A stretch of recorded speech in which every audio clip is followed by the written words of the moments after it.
हाँ, नीलू जी, मैं आपकी बातों का जवाब 3 फ्रेसेस में देना चाहूँगा। मुझे थोड़ा-सा समय दीजिएगा। जी। सबसे पहले मैं इस बात को बहुत ही साफ तरीके से बोल दूँ कि समाजवादी पार्टी किसी भी हिंसात्मक प्रोटेस्ट को का विरोध करती है।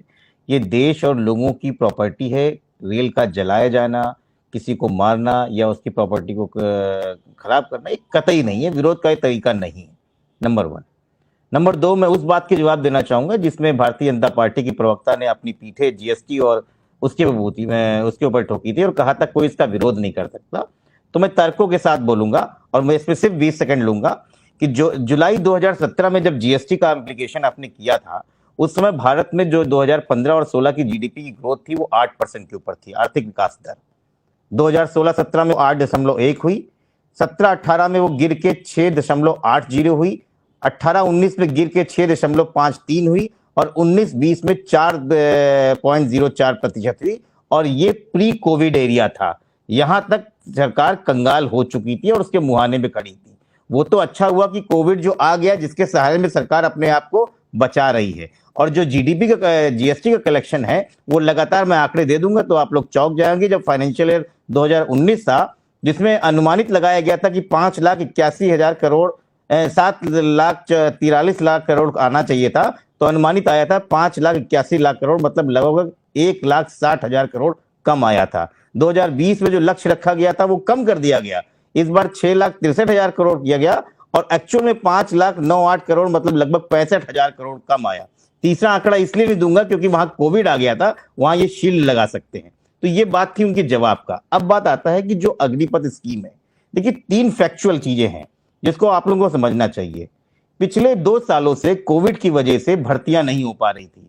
1 साल और गुजर गया तो लगभग कम से कम इस देश में 30 से 40 लाख ऐसे युवा हैं जो रोज, जैसे कि पठानिया साहब ने बोला, कि सुबह सुबह उठते हैं, दौड़ते हैं, वर्जिश करते हैं और वो किसी न किसी त्रुटि से थोड़े मार्क्स से रह गए हैं।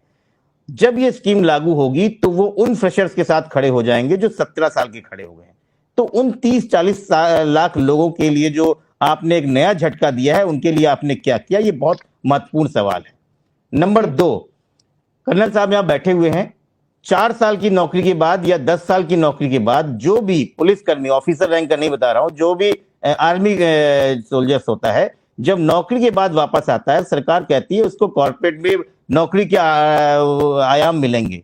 आप अपने दिल पे हाथ रख के बोल लीजिए, जो आदमी गोली चलाना सीख रहा है, जो वॉरफेयर सीख रहा है, उसको कॉर्पोरेट के बड़े बड़े घरानों ने या बड़े बड़े कंपनियों ने कहां रखा है?